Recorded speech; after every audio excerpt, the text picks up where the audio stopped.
इतिहास साक्षी है कि पुण्य भूमि भारत की गाथा भारत की अस्मिता, गौरव और राष्ट्रीय स्वाभिमान के लिए विदेशी आक्रांताओं से संघर्ष की महान गाथा है। बर्बर आक्रांताओं ने भारत की आत्मा पर चोट करने और भारत का अपमान करने के लिए हमारी संस्कृति और आस्था के केंद्रों को उद्ध्वस्त किया। सोमनाथ, काशी, मथुरा और अयोध्या के मंदिरों का तोड़ा जाना आज भी भारत की स्मृतियों में जीवित है। सन 1528 में अयोध्या में भगवान श्री राम के मंदिर का मुगल आक्रांता बाबर द्वारा तोड़ा जाना ऐसी ही एक अक्षम्य घटना थी जिसने सीधे भारत के सम्मान और आत्मा पर चोट की। कारण साफ था, अयोध्या के श्री राम के मंदिर पर आक्रमण भारत की आत्मा पर आक्रमण था। जहां हर भारतीय के रोम रोम में राम बसते हैं, वह भारत यह अपमान कैसे सहता। राम मंदिर पर आक्रमण भारत को आहत कर गया था। विदेशी हमलावर अपनी बर्बरता दिखाते गए और भारत अपने आत्मगौरव को फिर से पाने के लिए संघर्ष करता रहा। भारत रामलला के जन्म स्थान पर बाबर के नाम पर बने एक ढांचे को देखता और उसे हटाने का संकल्प लेकर शक्ति संजोया करता। हिंदू समाज आत्मसम्मान के रण में डटा रहा और लगातार हमलावरों द्वारा बनाए गए बाबरी ढांचे को हटाने के लिए लड़ता रहा। सरयू कई बार रक्त से लाल हुई। कभी स्थानीय शासकों ने तो कभी साधु संतों और राम भक्तों ने राम जन्मभूमि की मुक्ति के लिए अपने प्राणों की आहुति दी। 74 बार युद्ध हुए। हम कुछ मोर्चे हारे, पर रण जीतने का संकल्प कभी कम नहीं हुआ। हिंदू समाज तलवारों से रक्त रंजित हुआ, पर उसने हार नहीं मानी। उसका संकल्प अजेय था। 15 अगस्त 1947 को देश की आजादी के साथ सैकड़ों सालों से चले आ रहे इस संघर्ष में नई ऊर्जा और एक नया मोड़ आया। अचानक 23 दिसंबर 1949 को बाबरी ढांचे में श्री राम लला प्रकट हुए। हजारों राम भक्त दर्शन के लिए उमड़ पड़े।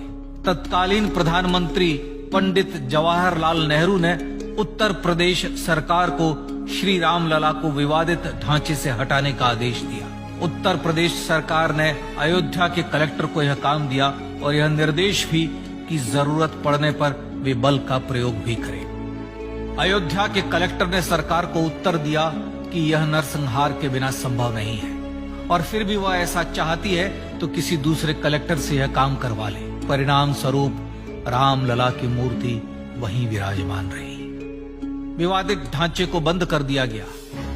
केवल पुजारी को सेवा अर्चना के लिए भीतर जाने की अनुमति थी। फिर भी राम भक्त विवादित ढांचे के बाहर से प्रभु श्री राम की आराधना करते रहे। भारत के हिंदू समाज के लिए चुनौतियां और बढ़ गई। मामला अदालत में गया। विपक्षी दलों द्वारा अदालत में भगवान श्री राम के अस्तित्व पर सवाल उठाए गए। उनके अयोध्या में ही जन्म लेने का प्रमाण मांगा गया। भारत का जनमानस अब आहत हो उठा था। आजाद भारत में भी हिंदू समाज को अपनी आस्था और श्रद्धा के लिए संघर्ष करना पड़ रहा था। चुनौतियों के इस समय में सन 1984 में विज्ञान भवन दिल्ली में विश्व हिंदू परिषद ने धर्म संसद का आयोजन किया। इस संसद में देश भर के संतों ने राम जन्मभूमि की मुक्ति के लिए आह्वान किया और राम जन्मभूमि मुक्ति यज्ञ समिति का गठन किया।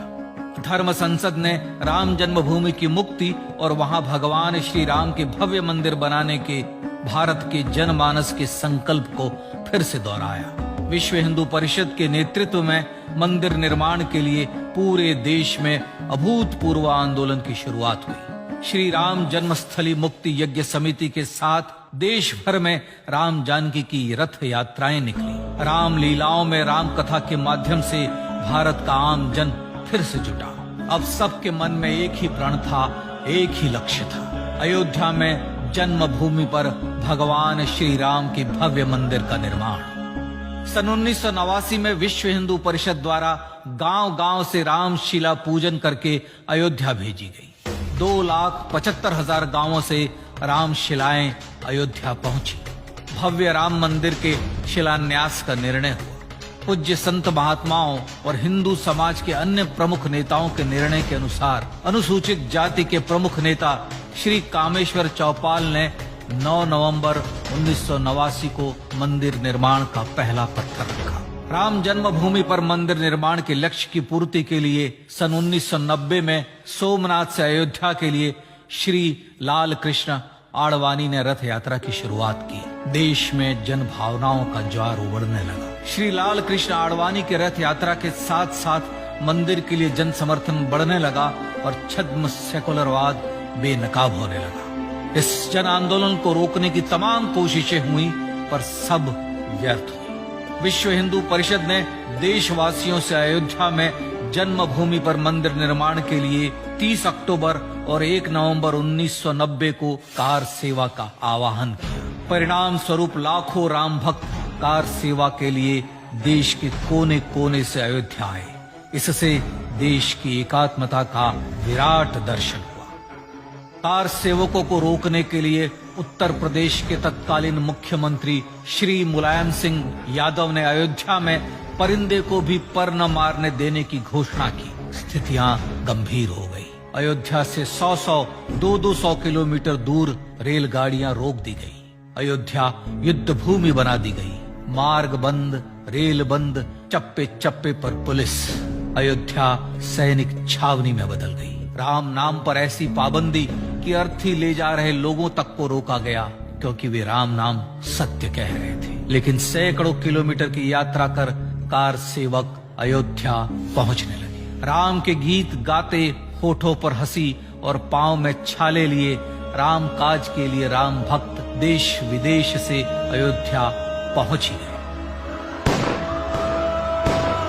कार सेवकों पर गोलियां चली। अनेक कार सेवक शहीद हुए। आजाद भारत में जन्मभूमि पर राम मंदिर के लिए कार सेवकों ने फिर एक बार अपना बलिदान दिया, पर कार सेवकों ने विवादित ढांचे पर भगवा ठहरा ही दिया और इस तरह कार सेवा सफल हुई। श्री राम जन्मभूमि आंदोलन ने भारत की सुप्त आत्मा को झकझोर कर जगा दिया था। विश्व हिंदू परिषद ने फिर एक बार 6 दिसंबर 1992 को कार सेवा का आह्वान किया। राम भक्तों को कार सेवा करने देने के लिए अदालत में प्रार्थना की गई, पर अदालत ने कोई निर्णय नहीं दिया। परिणाम स्वरूप बौद्ध, जैन, सिख, स्वामीनारायण संप्रदाय, गायत्री परिवार, हर पंथ मत विचार के हिंदू एकत्र हो गए। छूत अछूत का भेद मिटा, जाति की पहचान मिटी। हम सब हिंदू, हम सब सिंधु बन गए। राम सिंधु में ज्वार उठा और देखते ही देखते 6 दिसंबर 1992 को श्री राम जन्मभूमि से बाबरी ढांचा सदा के लिए हट गया।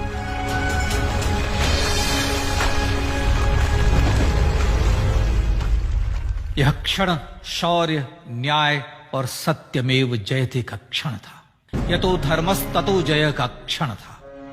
पर संघर्ष की गाथा यहां जाकर भी नहीं रुकी। छद्म सेकुलरवादियों द्वारा भारत और भगवान श्री राम के इतिहास को झुठलाने के लिए अदालतों में चुनौतियों का सिलसिला चलता रहा, जो 1950 से चल रहा था। हिंदू सिखों के बीच से गुजरते हुए भगवान श्री राम का दर्शन करने के लिए विवश थे। यह स्थिति थी आजाद भारत में श्री राम और राम भक्तों की। पर सत्य को तो जीतना ही था। आखिरकार देश के सर्वोच्च न्यायालय के 5 जजों की खंडपीठ ने 9 नवंबर 2019 को ऐतिहासिक निर्णय दिया और यह कहा कि अयोध्या जन्मभूमि परिसर की पूरी 67 एकड़ भूमि रामलला की, और न्यायालय ने भारत सरकार को जन्मभूमि पर मंदिर बनाने के लिए एक ट्रस्ट बनाने का आदेश दिया। सर्वोच्च न्यायालय के आदेश के अनुसार भारत सरकार ने 5 फरवरी 2020 को श्री राम जन्मभूमि तीर्थ क्षेत्र नाम के ट्रस्ट का गठन किया और राम जन्मभूमि न्यास की भूमि जो सरकार द्वारा अधिग्रहित की गई थी, उसे ही नवनिर्मित न्यास को वापस दे दिया गया। 5 अगस्त 2020 को भारत के प्रधानमंत्री श्री नरेंद्र मोदी ने श्री राम जन्मभूमि तीर्थ क्षेत्र के अध्यक्ष पूज्य महंत नृत्य गोपाल दास, राष्ट्रीय स्वयंसेवक संघ के पूज्य सरसंघ चालक डॉक्टर मोहन भागवत एवं उत्तर प्रदेश के मुख्यमंत्री श्री योगी आदित्यनाथ की उपस्थिति में श्री राम जन्मभूमि पर भगवान श्री राम के भव्य मंदिर के लिए भूमि पूजन कर निर्माण कार्य का शुभारंभ किया। इस तरह लगभग 500 वर्षों से राम जन्मभूमि की मुक्ति के संघर्ष का पटाक्षेप हुआ। अपने आत्मसम्मान और राष्ट्रीय अस्मिता के लिए इतना लंबा संघर्ष विश्व के इतिहास में बेजोड़ है। श्री राम भारत की आत्मा, भारत की परिभाषा, हमारे राष्ट्रीय आदर्शों और जीवन मूल्यों के प्रतिनिधि मर्यादा पुरुषोत्तम हैं, जो हर हिंदू के होठों पर जन्म से मृत्यु तक रहे, बस यही हर हृदय में प्रार्थना होती है। राम भारतीय राष्ट्रीय स्वाभिमान और आसेतु हिमालय से समुद्र पर्यंत तक जन जन को एकात्मता के बंधन में बांधने वाले रक्षा सूत्र है। अयोध्या स्थित श्री राम जन्मभूमि पर बाबर का हमला वास्तव में भारत के स्वाभिमान और राष्ट्रीयता पर हमला था। प्रधानमंत्री श्री नरेंद्र मोदी द्वारा श्री राम जन्मभूमि पर राम मंदिर का पुनः निर्माण न केवल बाबरी मानसिकता का पराभव है, बल्कि संपन्न, सुखी, सुसंस्कृत, सर्वशक्ति संपन्न स्वराष्ट्र का सूर्योदय भी है। यह उस राम राज्य की दिशा में वह कदम है जिसकी अभिलाषा राजराजेंद्र चोल, कृष्णदेव राय, छत्रपति शिवाजी महाराज से लेकर महात्मा गांधी तक ने की थी। अयोध्या में जन्मभूमि पर भगवान श्री राम का मंदिर न सिर्फ राष्ट्रीय गौरव होगा, बल्कि वह श्री राम के आदर्शों का राष्ट्र मंदिर होगा। अब वह महान संकल्प पूरा होने जा रहा है। आइए इस राम यज्ञ, राष्ट्र यज्ञ में जिन ज्ञात और अज्ञात भारतीयों ने अपनी आत्माहुति दी है, उनका पुण्य स्मरण कर उन्हें श्रद्धांजलि दी।